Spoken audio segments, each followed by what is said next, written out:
Yes, hello everyone. Today is a special video. I am going to be collaborating with the theoretical nerd, and we're going to be talking about Binet's formula.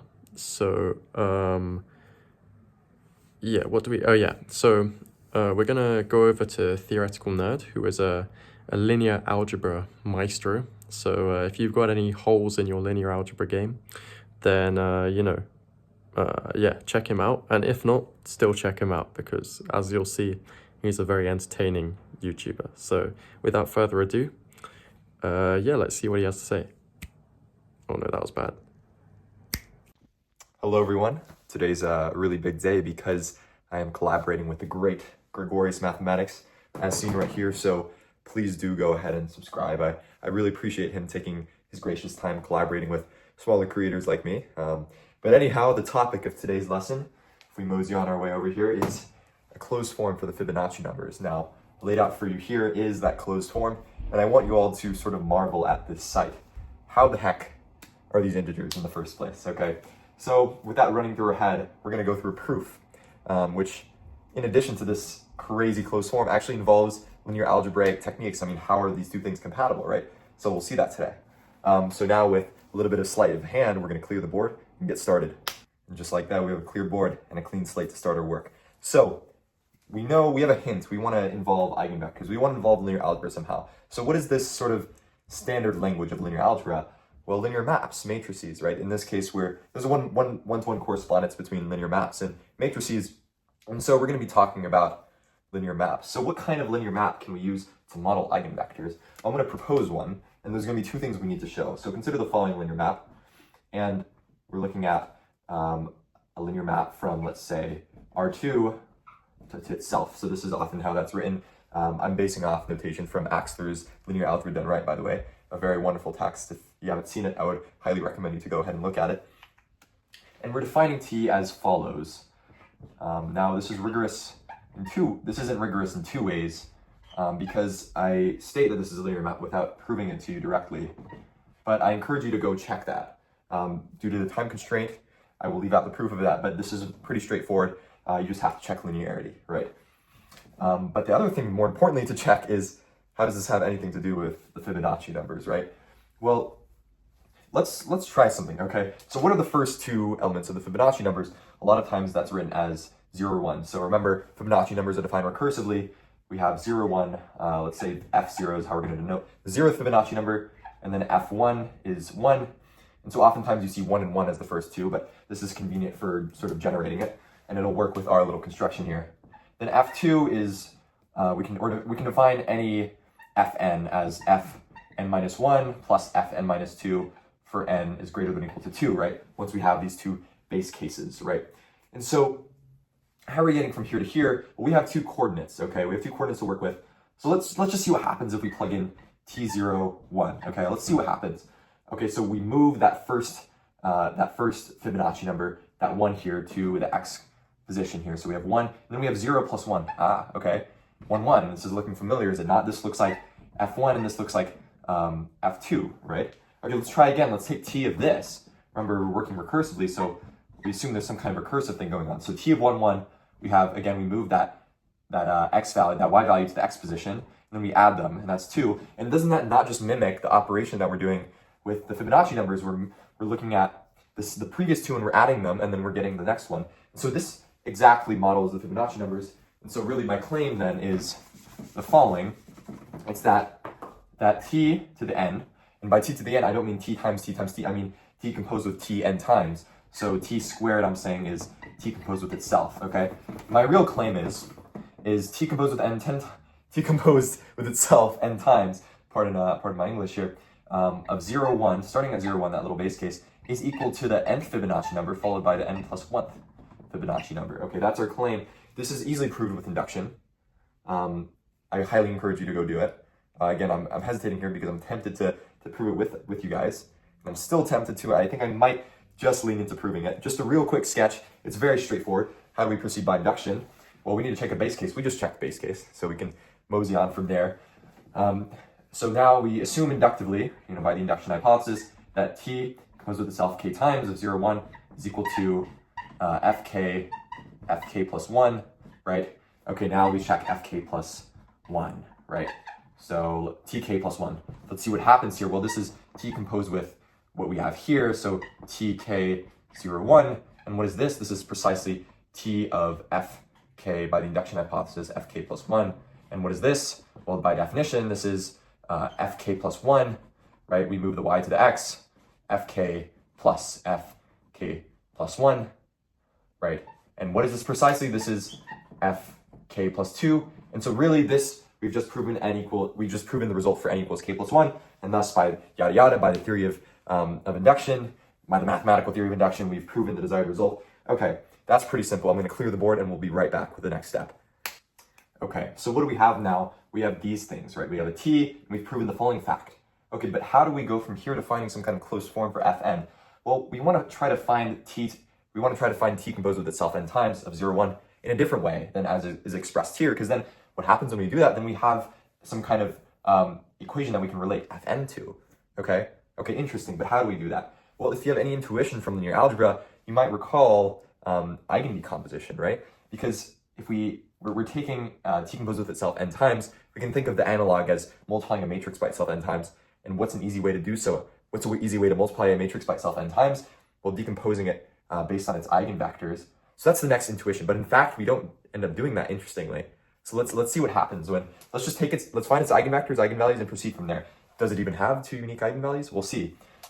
Let's do that. So let's do it in sort of the easy way, right? We'll do, what's the definition of an eigenvector? Well, it's some non-zero xy such that there exists some lambda such that the following holds, right? So this gives us the following system of equations. We have, well, y equals, this is y xy, so this is y equals distributing the lambda through lambda x, and it's x plus y equals lambda y. Okay, well, we want to get an equation. We're solving for lambda first. Let's get an equation in terms of lambda. Let's substitute that y into here. Okay, very nice. And what does that give us? That gives us x plus lambda x, right? Good. Equals lambda squared x. Okay, good. We've seen x everywhere. Can you cancel it out? Let's be careful. We got to consider the case when x is 0, right? Well, when x is 0, then y is 0. By this first equation, that's not a valid eigenvalue. So we can safely remove x with that condition that x is non-zero. And then we have, moving everything to one side, we have lambda squared minus lambda minus 1 equals 0. If you know anything about the golden ratio, this might look familiar to you. Because once we do our little quadratic formula to solve for values of lambda, we get the following. Lambda equals negative b, 1 plus or minus the square root of b squared minus 4ac. What's that? That is 1 plus 4 over 2a. And now we have 1 plus or minus square root of 5 over 2. And one of those is the golden ratio, indeed. Okay, we have two unique eigenvalues. That's good news. That means we have two independent eigenspaces. It's really good. That means we can decompose it, right? But we're not going to do that, funnily. But that's sort of the intuition that we follow. That's sort of the bizarre thing about this sort of proof. Okay, but now let's find at least two corresponding eigenvectors from these two different eigenspaces. And so how do we do that? Well, we plug this back in. This condition is really the only one that matters now, because once this is satisfied, we know this is satisfied because of that cancellation of x, right? Okay, great. So let's set x can be anything as long as y satisfies this, right? So let's set x equal to 1, for example. Keep it simple. And then what is y then? It's, well, it's lambda. It's just lambda, right? So we can just write our eigenvectors down really quickly. Any two eigenvectors, right? What do we have? We have 1, and then 1 plus square root of 5 over 2, and then we have 1, and then 1 minus square root of 5 over 2. Okay, what do we do with these two guys? I'm going to call this guy is going to be v1, this guy is going to be v2, okay? And then the corresponding eigenvalues are built into here. I'm going to call that lambda 1, that's a lambda 2. Okay, great. What do we do with this? Well, we want to somehow write 0, 1 in terms of these guys if we somehow want to receive this equation. But what's really beautiful is that, consider the subtraction, because if we subtract, I wrote these as column vectors, by the way, but really I mean row vectors, so I'll just write a little transpose, but it doesn't really matter for the sake of this problem. Okay, subtracting these, we get that 0 in the x-coordinate. Okay, what do we get here? Well, let's see, let's subtract. Let's do v1 minus v2, okay? We get 0, okay? And then what do we get here? We get, well, the 1/2s cancel. Then we're just left with root 5, right? Great. And what is this? This is pulling out that root 5. This is just root 5, 0, 1. What is 0, 1? We have it right here. Okay, interesting, because the reason we do this is we want to somehow be able to use the fact that these are eigenvectors, right? We did all this work. We need to do it for a reason, right? We need to do it for a cause, okay? And that cause is because now we can apply Tn to both sides of this, okay? And then we can quickly, Tn again, meaning T composed with itself n times, then we can quickly solve Tn of v1 and v2 because they are eigenvectors. They have that special property that it's just scaling those vectors. You know, applying Tn times is just multiplying lambda by itself n times. Okay, so let's do that, and then we're gonna get some kind of equation. Okay, this is really exciting stuff. Let me clear some more space for us. Okay, so now this is just summarizing what we just done. Now we're gonna apply Tn to both sides of this, right? We just set ourselves up perfectly for this. So let's do it. Okay, and then we can use linearity, right, to move our Tn to both of these terms. And so what do we get? We get Tn of v1, okay, right, minus Tn of v2, applying that linearity.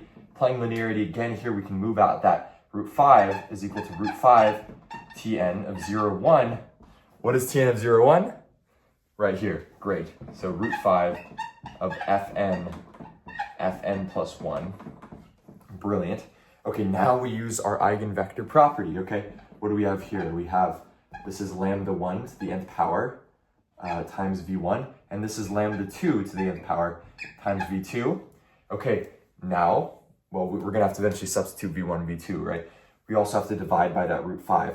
But again, we're only looking, we don't really care about that second coordinate. We're looking at that first coordinate. So what would be in the first coordinate of these guys? Well, remember what v1 and v2 are, right? And we're multiplying lambda 1 to the nth power by these. So the first coordinate is just 1 times lambda 1 to the nth power, and then 1 times lambda minus 1 times lambda 2 to the nth power. So now we just know what that is. That's just lambda 1 to the nth power minus lambda 2 to the nth power. So now we can write Fn is equal to dividing out that 1 over root 5, okay, times lambda 1 to the nth power minus lambda 2 to the nth power. And what is this? This is just 1 over root 5 times, can we get a drum roll, please? Well, let's write it out. That was a little anticlimactic. Over 2 to the nth power minus, okay, 1 minus root 5 over 2 to the nth power. And is that not exactly what we were trying to show, right? I just literally put in our definitions of v1 and v2. Okay, and so after boxing that, that completes my segment of this proof. Let's see what Gregorius Maths got on this. Thank you, Mr. Nerd, for that wonderful proof. You've done most of the hard work there, so I am just going to add a quick note. I'm going to be generalizing what you've done, because if you look at the equation, if you look at the recurrence Fn plus 1 equals Fn plus Fn minus 1, well, immediately what you may be screaming at the screen, if you've taken maybe differential equations or a numbers theory course or something along those lines, you might be screaming, just use the probably differential equations. You'd be screaming, just use the characteristic equation, just solve r squared equals r plus 1, and then once you get the two roots, just say a r1 to the n plus b r2 to the n, and you're done. That's like the closed form. Like, that was so simple, you know, what are you doing? And to that I say, okay, chill, like, you know, chillax, you know, it's never that serious. But also, I hear your concerns, and what I'm going to do is I am going to link what has just been done to the characteristic equation, and basically show you that there's like a more rigorous way of doing the characteristic equation thing. Because, you know, I could argue like, okay, you found your roots, and yes, a r to the n plus b, a r1 to the n plus b r2 to the n will work, but how do you know there's not like an extra term that you could just like add on, like, you know what I mean? Whereas this leaves like no room for error. Anyway, okay, so anyway, I want to generalize what was just done. That's what I want to say.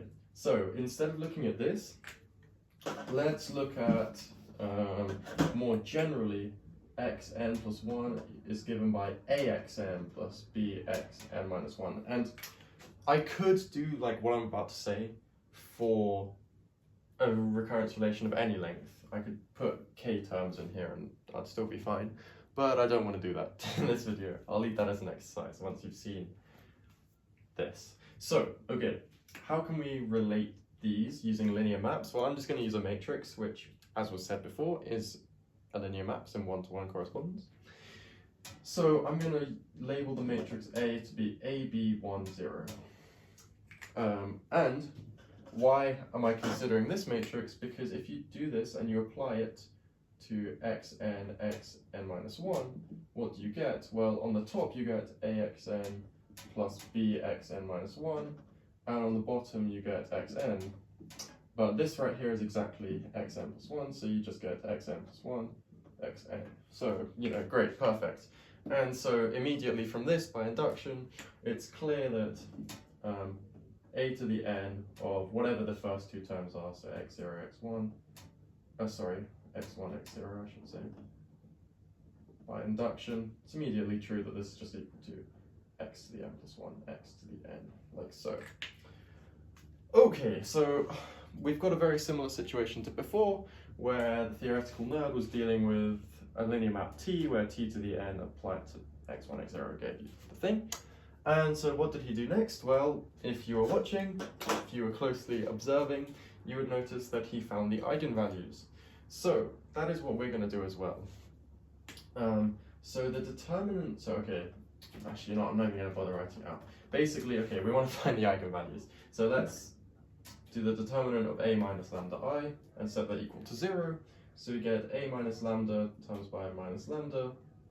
I should put the minus lambda here. Minus b is equal to 0, and that implies that lambda squared minus lambda a minus b is equal to 0. Now, okay, I should really consider the case where there's one root as well. I'm not going to bother because I don't want to, but if there is one root and the thing is diagonalizable, then actually, yeah, if there's one root, you know, use the Jordan normal form, and if you do what I'm about to do here, you'll see that the extra linear term that you need to put in just pops out naturally. So I'll leave that as another exercise to the curious reader. And so, okay, let's keep going then. So we have this, these are our eigenvalues, lambda 1, lambda 2, just the solution to this. And what are our eigenvectors? Because that's also of great importance. So let's just say this gives us lambda 1, lambda 2. So if we want to solve for our eigenvectors, well then, let's say AV is equal to lambda V, where lambda is one of our eigenvalues. Then we have, if we plug in the thing, let's say V is V1, V2, then we get AV1 plus BV2, and then on the bottom we would just get on the bottom we just get V1. This is equal to, apparently, lambda V1, lambda V2. And so if you just plug in for V1, lambda V2, if you plug that in here, you get lambda V2, lambda A V2 plus B V2 is equal to, and then plug that in here, lambda squared V2.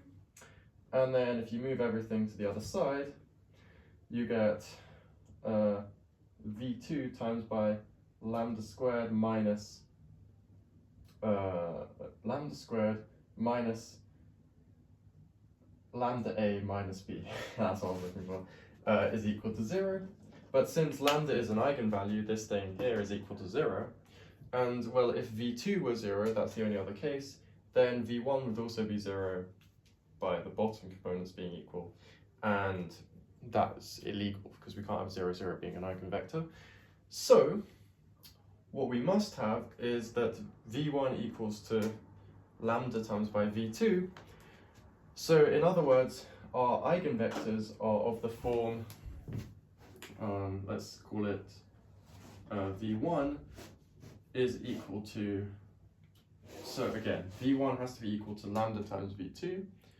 So we just put in lambda 1, 1, and V2 is equal to lambda 2, 1, like so. Okay, so now that's great. We found our eigenvectors. And now we're actually almost done. Bro, what am I talking about? Am I stupid? Okay, you know what, I'm gonna keep the camera rolling. Because we have our eigenvectors and our eigenvalues, and so this means that we can diagonalize A. So if we have M given by this diagonalized matrix with the eigenvalues and P being the matrix, the change of basis matrix, if you will, then we can write M equal to P inverse AP. And so if we want to get A on its own, we can just say that A is equal to PM P inverse, like so. And in other words, A to the n is equal to PM to the n P inverse, like so. Which you can easily see if you just multiply this n times, that P inverse and P's in the middle will just cancel out. So we have this equation here. So if we just let, for convenience, if we just let V0 be the original vectors that will generate something x1, x0, then we get that A to the n applied to V0 is equal to PM to the n P inverse of V0, like so. Okay, now P inverse of V0, let's just call that, I don't know, A1, A2. So this is equal to PM to the n of A1, A2, like so. In fact, we'll call it alpha, beta, alpha, we'll call this beta. So it's just something. P inverse of V0 has to be something. We'll just call that alpha, beta. And then, what are we going to do? Well, m to the n, if you look at this, m to the n is just, you just put both of these to the nth power. And so when you multiply this, if you apply this matrix to this, you're just going to get lambda to 1 to the n alpha times by lambda 1 to the n alpha on the top component, because the 0 is going to hit this, and then the 0 is going to hit the alpha, and you're just going to be left with lambda 2 to the n beta. So this is just P of alpha lambda 1 to the n beta lambda 2 to the n, and this is equal to, well, now let's apply P. So you're just going to get lambda 1 times by this thing plus lambda 2 times by this thing, so you get alpha lambda 1 to the n plus 1 plus beta lambda 2 to the n plus 1, and then these ones, you're just going to hit the alpha, hit the beta, so you just get alpha lambda 1 to the n plus beta lambda 1 to the n. But the whole reason we were finding eigenvalues and eigenvectors is because, well, now, since a to the n v0 is just x n plus 1 x n, we can therefore conclude that xn is of the form alpha lambda 1 to the n plus beta lambda 2 to the n, like so. And so there's sort of like a rigorous linear algebra under the hood, what's happening when we're doing the characteristic equation for a difference equation. And yeah, and this is also a generalization of the method that you just saw with the theoretical nerd. So hopefully this note was at least somewhat interesting. I mean, if you would like, you can look at the detail of, can I generalize this for k, a linear recurrence with k terms, and what if there's only one eigenvalue? Like, what, do I need to introduce a drawn to normal form, something like that? The answer, yes. And yeah, if you do that, let me know, and make sure to subscribe to the Theoretical Nerd, because in my opinion, at least in this video, he was the better YouTuber. But anyway, yeah, so go subscribe to him, Linear Algebra Maestro, you know, lots of good stuff on that channel. So yeah, I'll see you in the next one very shortly. Yes, very shortly. All right, ciao.